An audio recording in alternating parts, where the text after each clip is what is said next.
de que tengas una percepción dictatorial de lo que es el poder, lo vas a entender, pero si no, pues obviamente sabes que tienes que aprender a delegar funciones, ¿sabes? O sea, tienes que aprender a trabajar de manera coordinada. Sí, de vez en cuando, como lo ha hecho el presidente, tuvo que echarse el país al hombro para resolver a pura base de inteligencia y personalidad muchos de los problemas que aquejaban al país, porque seguimos siendo un país presidencialista, pero en el caso de los demás, en el caso, yo veo a Claudia muy fuerte y tú y yo lo hablamos en Sí, la Ciudad de México, lo hablamos ahora que nos vimos, ahora que fue el domingo, que nos vimos en la domingo, Ciudad, sí. sí, hace una semana, un poquito más de una semana, eh, que no, sí, hace una semana, ni una semana, tiene hace 5 días. Sí, tiene 5.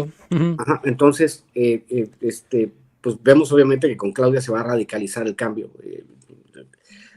se ve venir, por algo fue la elegida.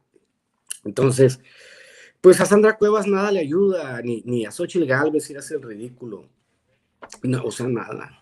Dime. Fíjate que, bueno, no sé, estaba yo escuchando, me aventé la entrevista que hizo Vicente Serrano al Tumbaburros a la semana pasada, antepasada, no me acuerdo, ¿no? Estaba escuchando cómo se queja este tipo, ¿no? Dice, no, es que vendieron la Ciudad de México y vendieron el país, por eso pusieron a Xochitl Gálvez y todo. Y yo estaba escribiendo pues todo lo que este cuate comentaba, ¿no? Que es un perfecto eh, sicario de medios de comunicación. O sea, el tumbaburros es un cuate que está desempleado y está buscando si le dan hueso, porque piensan que porque si están del lado de Morena y han entrado prisas, porque él no, ¿no? Así la ha de estar pensando, ¿no? Decir, no, pues, aunque asesore a López de Rabadán, ¿no? Porque eso asesora. Fíjate que lo curioso de todo esto, y escuchando cómo lo plantea este cuate, empecé a revisar, ¿no? Dije, pues vender, o sea, vendieron el país poniendo a Xochitl Gálvez, en serio le hubiera ido peor a Santiago Krill, le hubiera ido peor todavía. ¿Por qué? Santiago Krill, pues bueno, hablando de su vida impersonal, pues tiene ahí un detallito, ¿no? Ahí un detallito fuera del matrimonio. Por el otro lado, también tiene problemas de los temas del casino, ¿no? Que tiró licencias y permisos a diestra y siniestra, y por ahí también hay unas manchas de sangre. Entonces, no creo que le hubiera ido muy bien, porque todavía le hubieran sacado otras cositas que están por ahí pendientes. No creo que les hubiera ido tan bien. Ahora, tienen a Santiago Krill, tienen a la votar, bueno, a Xochitl Gálvez. ¿Quién más tú ves que hubiera sido capaz?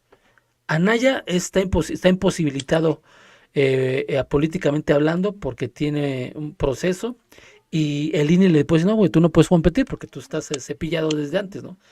¿Quién más tú crees que hubieran puesto? ¿Quién es el menos peor? No había menos peor. No había menos peor. O sea, Xochitl Gálvez. ¿Ves a alguien más del PAN? Decía Lord Acton, un escritor inglés, decía que a los políticos hay que cambiarlos seguido, como a los pañales, a los políticos como a los pañales hay que cambiarlos seguido y por las mismas razones, porque se llenan de mierda, ¿no? Entonces, Sí, sí, Lord estuvo Acton chido esa. sí, Lord Acton es maravilloso.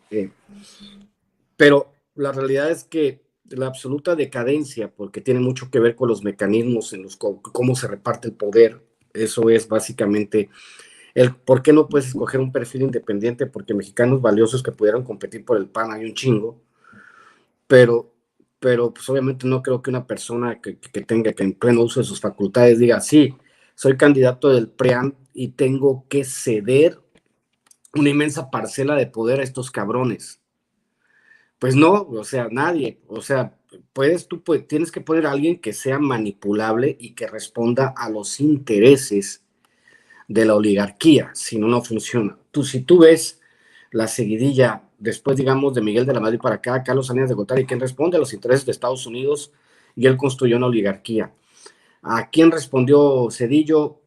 Pues ahí está la muestra, privatiza los ferrocarriles y luego se va a trabajar a la compañía que se quedó con los ferrocarriles. Fox, el alto vacío, ¿no? Lo llevas a la presidencia y el cuate, pues le pregunta, no, ya hay que gobernar, y ¿qué dijo el cabrón? Su pinche frase famosa, ¿y yo por qué? ¿No? O sea, yo ya llegué, ya me vale madre, y quería poner a Martita Sagún de candidata, ¿no? Pues le dijeron, o sea, güey, o sea, si te permitimos a ti, no mames, cabrón, es pendejo, ¿cómo que vas a poner a Martita Sagún de presidente? Y acuérdate que el candidato de Fox era Krill Sí, y es correcto. Calderón le robó. Y luego Krill quiso otra vez y pues entró Vázquez Mota y también me lo cepillaron. Otra vez quiso Krill y me lo cepillaron por las 8 ilegales. ¿Sabe? Tener una frustración terrible Santiago Krill, ¿no? De ser el eterno segundo, ¿no? ¿Me ibas a decir algo? ¿Me ibas a decir algo? Sí, fíjate que, como te comentaba, de Santiago Krill no tiene, son de esos políticos huevones y tibios, porque revisando su historia, sí, pues tiene un bufete de abogados, pero realmente no han sido productivos para el país. Y eso lo retomé mucho por lo que ha estado viniendo diciendo el presidente del tema de qué han hecho la Suprema Corte por los mexicanos. Y revisando, porque dijo que hiciéramos la tarea, pues la neta no, no hay nada que la Suprema Corte haya resuelto a favor de la ciudadanía. Creo que todos los casos, en su mayoría un 98% de los casos son de empresas privadas. Resoluciones a favor de ellos. Pongo un ejemplo. La empresa, no es Iberdrola, no me acuerdo, que se le condonaron un pago de unas multas y impuestos que apenas les acaban de condonar. El tema de Salinas Pliego, que ahorita ya está como pavo real ahí paveándose diciendo que no va a pagar nada porque no debe nada y que él sí paga los impuestos. O sea, yo creo que todos estos temas en cuestión de candidaturas y de presencias políticas y de responsabilidad política, ninguno de los candidatos de la oposición tiene. Si me volteé a ver al PRI, dije, bueno, ¿a quién pondría? Pues a menos que Alito Moreno se aviente, ¿no? Pero pues les zorrajan, desde lejos les zorrajan a él, o sea, no creo. ¿Quién más? Beatriz Paredes, dije, no, la señora ha nadado de a muertito durante muchísimos años. Muchísimos han dado de a muertito. Todos dicen, no, es que una gran política. Ser gran político es trascender y hacer cosas por la ciudadanía. Y la hegemonía política que tiene el PRI nada más es por trascendencia de años, no por buenos actos. Entonces dices, ¿quién más? Dije, bueno, ahora me voy al PRD. Dije, no, pues no, ahí sí no. Quitando la historia con el presidente, el PRD no tiene mucho que ofrecer, porque ya su candidato, que fue pues sí, en aquellos tiempos galardonado, pues vive en el exilio político, aunque vive aquí en la Ciudad de México. Entonces, yo creo que Cárdenas no es un referente, sino fue un pasado positivo que hoy se convierte en un presente negativo. O sea, realmente no hay nada. Os digo, ¿qué me puede ofrecer la oposición? Yo estuve así deshojando a la Margarita Zavala, deshojándola. Dije, bueno, ella como candidata pues no trae nada porque trae el estigma del marido, ¿no? Dices, pues es que ellos gobernaron juntos, porque ella estuvo siempre a su lado, es copartícipe también, porque nunca dijo nada de la guardería, no dijo nada de García Luna. ¿A poco no se daba cuenta que García Luna iba a visitarlos a ir a la casa de los Pinos? ¿Qué no se daba cuenta? Tuvo mucha intervención y ella piensa que sale con las manos limpias. No, discúlpeme, pero no. Entonces empecé a revisar qué cuadros políticos me puede presentar la oposición. No tiene ningún cuadro político honorable, pues tienen un montón, ¿no? Por ahí andaba uno del PAN que también ahí quería aventarse el trompo a la uña, ¿no? Ya ves que también Munra quería volver a Diego Fernández de Ceballos quería ya aventarse, ¿no? Y dices, a ver, ¿con qué? O sea, ¿con qué traes, no? O sea, con cuántas canicas vas a jugar, ¿no? Pues casi, ¿no? ¿Con qué traes, no? Entonces, no hay de la oposición, lo que sí tienen, y eso sí te lo puedo decir, es que tienen un profundo fuerza en los aparatos con los medios de comunicación. Ahí sí te digo, tienen unos aparatos brutales. Tan así que muchas de las entrevistas que tienen son con medios tradicionales y son los que les hacen eco, pero a final de cuentas son cómplices tanto los medios de comunicación tradicionales de este momento con los políticos presentes de este momento que en un pasado figuraron también con escalones interesantes en la política. Complicidad, sí, chaquetero político, sí, así es, para arriba, para abajo, para arriba, para abajo, para arriba y para abajo. Así son. Yo creo que va en caballo de Hacienda Claudia Sheinbaum, pero no por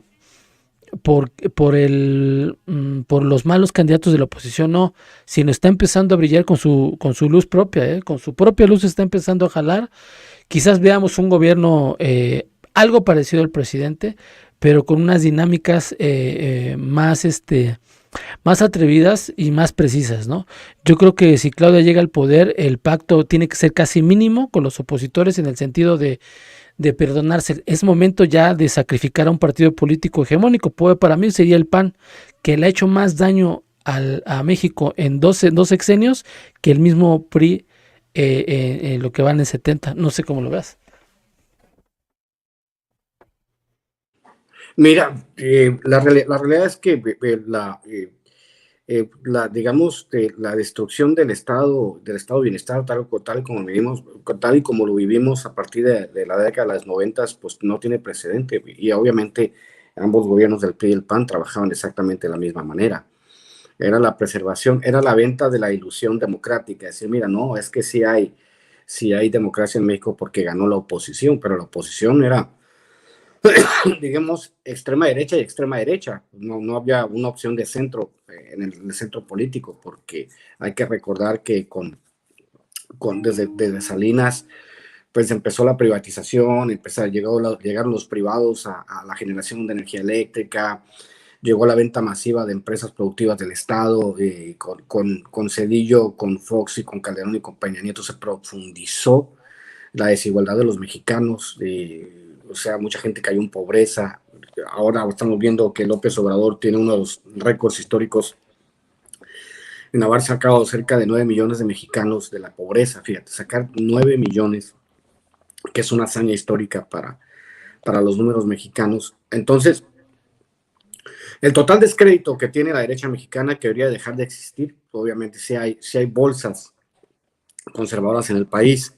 Estamos hablando del Bajío, ¿no? Estamos hablando de Nuevo León, donde todavía son muy conservadores, no sé, Querétaro, Querétaro. Jalisco, Guanajuato, por ahí, ¿no? Esos estados de ahí del centro, ¿no? Que siguen, digamos, el círculo cristero, ¿no? Donde fueron la revolución cristera, esa zona, pues siguen pensando que lo mejor que le puede pasar al país es que los privados se hagan cargo de todo, y la realidad es que los privados lo único que hacen es chingarse en todos los recursos. En este país no hay empresarios sobresalientes, hay rentistas del poder, no existe un solo empresario que se haya hecho multimillonario en este país, que ha hecho su fortuna limpiamente. No existe tal cosa. Todos tienen que ver con sus contactos en el gobierno, todos tienen que ver con elevación de impuestos, y todos tienen que ver con privilegios fiscales, tienen que ver con contratos del Estado, con concesiones, como lo dijo el presidente, ¿no? Acuérdate, hace un par de semanas hablaron del tema de los hospitales concesionados que le iban a costar a los contribuyentes cerca de 90,000 millones de pesos, cuando el valor de los hospitales es solo de 5,000 millones, ¿no? O sea, le iban a robar el área de 85,000 millones de pesos, ¿no? Para los próximos 20 años. Y el presidente dijo, pues no, ¿cómo? O sea, si eran míos los hospitales, ¿por qué se los concesioné a los privados para que saquen dinero de gratis? ¿O por qué las carreteras están concesionadas a privados, ¿no? Para que le saquen una renta y que cada que pagues una caseta, se vaya a los bolsillos de algún privado. O sea, son de todo ese tipo de distorsiones contra las que se ha estado luchando en este sexenio, y que se tienen que profundizar en el próximo sexenio. En el caso de la derecha, ellos, no sé por qué, si digamos, es un colectivo de pendejos, porque es un colectivo de verdaderos pendejos, porque no veo que a nadie le suba la gasolina a la azotea para decir, a ver, cabrón, ¿qué le podemos proponer al país? ¿Qué le podemos proponer? Un plan de acción, un plan de desarrollo, algo que se compare con lo que está haciendo este gobierno. No existe nada, sino al contrario, con todo el cinismo del mundo. La Xochitl Gálvez decía que vamos a darle juego a la ultraderecha en México, los vamos a hacer que hagan negocios, vamos a entregar esto. Felipe Calderón solicitando la intervención del gobierno de Estados Unidos en las elecciones de México porque sabe que se van a llevar la peor madriza de su vida.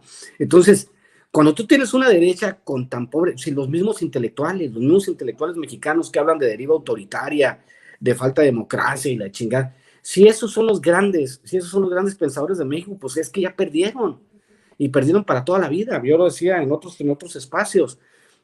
No creo que vaya a haber una cátedra Enrique Krause en ninguna universidad, pues a nadie le interesa, porque realmente no es un pensador profundo, ni Aguilar Camín, ni Denis Dresser, ni Jesús Silva Herzog, Márquez. No son pensadores profundos que tú digas, no, es que de la obra que construyeron, pues hay una filosofía de lo mexicano que nos va a hacer entender los tiempos mexicanos y de dónde estamos y hacia dónde vamos, ¿no? Interpretar la circunstancia histórica. No existe tal cosa.